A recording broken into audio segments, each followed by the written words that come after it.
Hello everyone and welcome back to IMO Reviews. Today I have 4 movies to catch up on, so let's dive straight into it. Starting with Between the Temples. Between the Temples is a comedy drama starring Jason Schwartzman, who is a Jewish man who is slowly losing his faith. And in his downward spiral, he bumps into his old school music teacher, where an unlikely friendship blossoms. I didn't know much about this going into it, but I do like quirky indie movies, and I'm quite the fan of Jason Schwartzman as well. So I was willing to take a chance on it, and, well, I have to admit, this one just didn't really resonate with me at all. I don't think it's god-awful. I don't even think it's remotely close to knocking on the worst films of the year list. There's definitely tons of positives about the movie. I think it's got good intentions. There is a warm, overall feeling to the film. It's pretty well written and introspective and well thought out. The characters are enjoyable and I like their dynamics too. The movie is also packed to the brim with jokes, but I must admit not many of them landed. At best they got a smirk out of me, which does dovetail us into the negatives. Despite enjoying a good quirky indie movie, I couldn't help but feel like Between the Temples was just trying way too hard to do that. It's too dry, it's too awkward, it's too uncomfortable and weird at times. It made the viewing experience awfully stuffy and slow and boring on many an occasion. It's hard to stay that invested in it. There are many a times when my mind couldn't help but wander because, let's be honest, I was getting bored. I wanted to like it, but I just couldn't really. It's too slow, too monotonous, too forgettable. It doesn't do enough to stick out from what is becoming quite generic crowd of quirky indie films. And sadly, Between the Temples doesn't. I'm sure there is an audience for it. Perhaps if you are of the Jewish faith, it may resonate with you a bit more than it did for me, but I can't see myself remembering this or revisiting it, and I'm going to give Between the Temples a very lucky 3 out of 10. Next up, we have Oddity, which is a new horror movie from Shudder, who in my own personal experiences can be really hit and miss. They've got some excellent stuff on there, they've got some downright awful stuff on there. But I like a good horror movie as much as the next guy, so I couldn't help but dive into this one. And going off the poster alone, I didn't have the highest bar for Oddity at all. This looked and felt like I would be diving headfirst into just another Sting, Imaginary, or Tarot that we've had this year. Thankfully, I can confirm that Oddity is far better than all 3 of those movies combined. Don't get me wrong,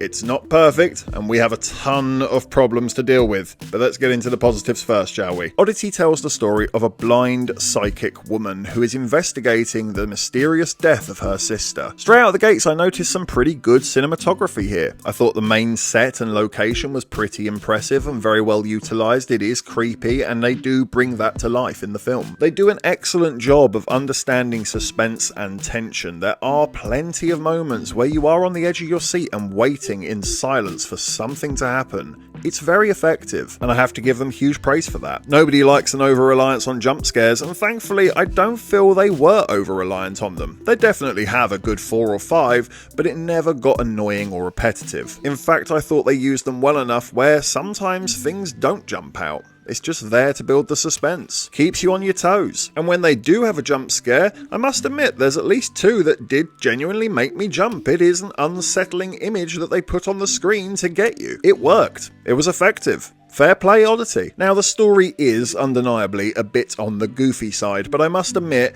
the way the film presents it, somewhat with its tongue pressed into its cheek, it did allow me to go along with it. I didn't take it that seriously, but I was willing to go along for the ride. And despite my better judgment, I actually found myself a little bit invested as well. It was all a bit predictable and obvious, but I wanted to know for sure. And that is unfortunately when we get to the negatives. And we will start with the ending. We get to a point in this movie, and I can't quite put my finger on it, but we just really jump the shark and go overboard. It's no longer creepy or chilling, it's just a little funny and stupid actually. It's still watchable and still enjoyable, but, you know, the fear factor has well and truly gone now. There's also aspects of the story that just go completely unexplained, and I don't know why, because they are interesting aspects of the story that we'd love to know more about. The acting is pretty damn poor. I won't go too hard on the cast, because I must admit I don't recognise many of these faces. They may be first-time actors, and if they are, fair play to them. They do a fine enough job, but of course I can't help but feel like the material would be better had it been better performed. Considering that this movie was free to watch in the comfort of my own home, and we have Halloween very quickly creeping up on us, I'm not mad at this. I can absolutely see the flaws and the problems with it, but I did have a good time with it, and I'm going to give Oddity a 5 out of 10. Next up was Strange Darling, and I had no idea what I was getting myself into with this one. And to tiptoe carefully and not give away any spoilers, I'm actually not going to give you a synopsis on this one. I think it would be better if you went into it blind like I did. So let's get into the positives. The movie starts with an almighty shotgun blast. You are out of the gates and going, and it is gripping immediately. The first 15-20 minutes of this movie I absolutely loved, and I was sitting there thinking we might be on our way to a 9 or 10 here. Not a word was spoken, action was happening, we're dropped in the middle of a story, and straight away it's engaging and I want to know what's happening. The story does jump around, it isn't chronologically told, and that is a fascinating way to uncover some aspects of this story and discover who these characters are, but I do also think it had a bit of an effect on the pacing. I don't think it needed to go quite as far as it did with its jumbled methods. But staying with the positives, the action is hugely gripping. I think the music is very well done, it's shot very nicely, it's smartly edited as well, performances are fantastic. I really did like the main two,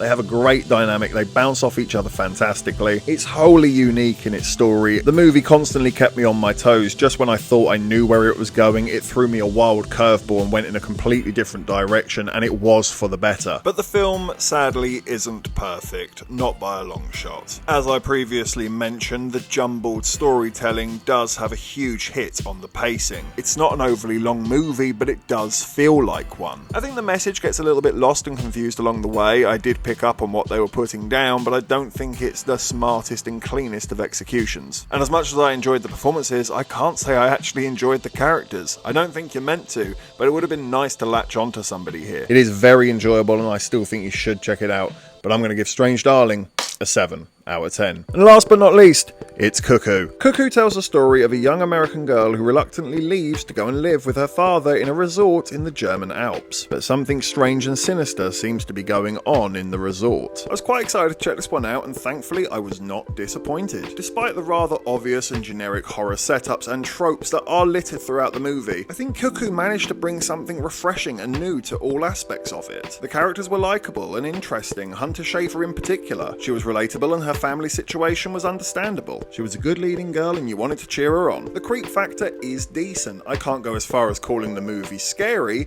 but there are plenty of hair-raising moments that you will remember. It's pretty well written. I enjoyed the reveal and the overall explanation for it, even if it is given to you in quite the exposition dump. I thought it was clever, enjoyable, unique, and memorable. I enjoyed the rising clamour and overall finale that the film was building to. I had a really good time with this one and I would gladly add it to the collection and re-watch it. But I can't help but admit there are a handful of problems as well. One of which I already mentioned, being that there are plenty of tropes and cliches here that you will have seen 100 times before in many other horror movies. In fact, sometimes it straight up feels like they are just stealing from other properties. This doesn't have a slight whiff of It Follows about it, it has a full-blown stench of It Follows about it. Damn, I've just realised there's even story aspects of Mama in here. They really do shamelessly pinch and steal very obvious aspects of other horror movies and chuck it all into a blender, but the only positive I can say for it is that it did come out being quite a nice horror smoothie. I thought this was a really fun watch that I would gladly check out again. I'm going to give Cuckoo